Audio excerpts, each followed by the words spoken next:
Is that close to matzah? It's a play on words because Hebrew loves to play Right. on words. Matzah sounds like matzah. And what our whole thing was about matzah today, about unleavened bread, right? So, come to Jerusalem, she said. And so we did. And we were minding our own business, having the most wonderful trip. And we walked into a store called the Bible Society. Right? Yeah. And this book jumped off the shelf into my hand.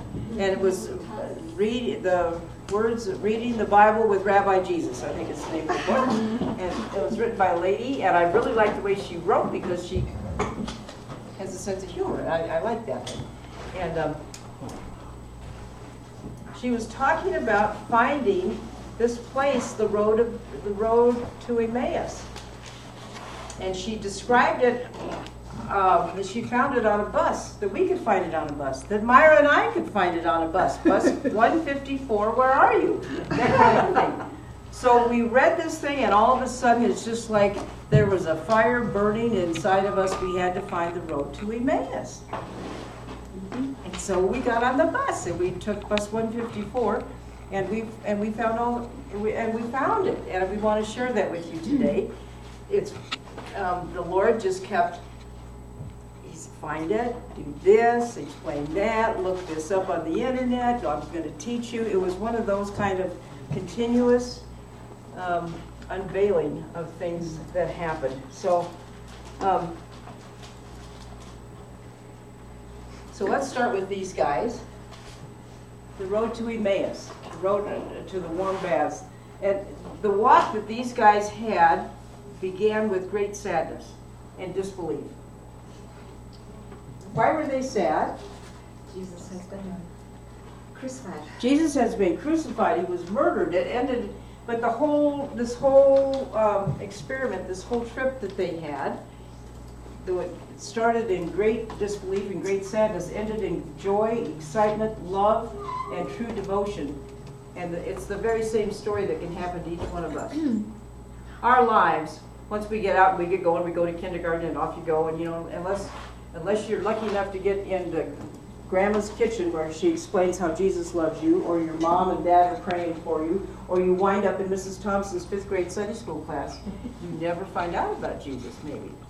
That's true. That's true. And people are sad. Without Jesus, I'm telling you, people's lives can be very sad. So the same thing can happen to us. I have no idea what order these slides are in. You're just going to have to go with me on this, okay? But there's a true story here surrounding these circumstances. Like all of the appearances of the Messiah to his disciples after his resurrection, his appearance to 2 disciples on the road to Emmaus involves a story. And this is a story that must be told. Susan, do you know how far it is from Emmaus to Jerusalem? Yeah, we'll get into that here in just a few minutes. Joel, are you feeding back? No, I was wondering what that was. I think it's the dishwasher. Really? Oh, the dishwasher shouldn't even be on. Oh, really? No, we don't have a dishwasher, actually. We don't have a dishwasher. Everybody pray. Get out the mops. Finish up real quick. We'll just stop it. Katie, it's not a problem. Thank you. Okay, well, no. I wonder where all the dishes went. It's too fast, huh? Must have studied and cleaned. Okay, so one of the big questions are, we have 2 disciples, and one of the guys' names is Cleopas. We don't know what the other disciple's name is. So looking and looking and looking, what we found was, what we think is, and what we're going to present to you is, the other disciple was Cleopas's wife. Oh, Who said that the disciple had to be a man? The other disciple had to be a man. The fact that he was not named, the fact that from Myra's Hebrew class, do you recall? When Hebrew writers are writing and they're talking to a mixed group of people, the verb will always be masculine, right? That's why it could very well be his wife. That's one reason. His wife, John identifies her in chapter 19, that Cleopas' wife was Mary, and she was one of the ones that was at the crucifixion. Mary, his mother, Mary Magdalene, Mary, the wife of Cleopas, and another lady were all at the crucifixion site. The disciples, of the 12 disciples, his guys, his guys, 12 of them. Mm-hmm. How many of those disciples were at the crucifixion? One. Welcome. The rest of it had, he said, strike the sheep, strike the shepherd, and the sheep will scatter, and that's exactly what happened. She was one of the ones at the crucifixion. So she was the one that had gathered up spices and brought it for his body, and his body wasn't there. They had a lot to talk about on the way back from Jerusalem back to their house. Is that true? Yes. Yes. Lost in thought, lost in talk, terribly, terribly, terribly grieved. They were some of the ones who thought he was going to be king of Israel and throw the bums out, right? Throw the Romans out. And here he is, dead.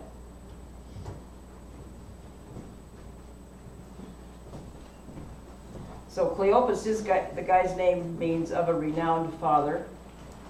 And the other, here's a picture. This is where we were. The road to Amaeus. And this lady says, come to Jerusalem. She said, get on bus 154. She said, it'll take you all around Mevaseret. Does anybody know where Mevaseret is? 25 bus stops in Mevaseret. It was back and forth and up and down, and it was terrible. And she said, once the road comes under the underpass, which is, see this right here? Mm-hmm. There's an underpass right here, comes out right here, and goes around there. She said, get off at the bus stop and walk a few yards to the right and peer through the grass and the trees, and you will see the paver stones of the old Roman road, the road to Amaeus. Oh, wow. This is the village of, one of the villages of Motza, right here. All right, so here's a couple pictures of what this looks like. This is what we saw through the weeds, the old Roman road. Wow. There's not much left of it now. You can see this right here through the center, through the trees. See that going up there? You see it? Here's a picture of us. It's true, we were there. Wild women. I'm on the left. This is Myra. Was it cold? Yes. It's windy. Yeah, it was windy. Yeah. So, so what? So Emmaus is a Greek word. It's a play on words. Okay. This is what we found out. Motza was very famous back in the day for water. They had a spring of water, springs of water down there, and granaries, and vineyards, and willows, and the clay was especially good to make vessels for the temple. The distance, to answer your question, is about 3.5 miles from Jerusalem. That's close. Very close. It's not close enough to walk. If you're a husband and wife, you can walk 3.5 miles, right? And turn around and walk back if you had to, right? Which is what they did. So, what's the deal? It's a play on the word for matzah.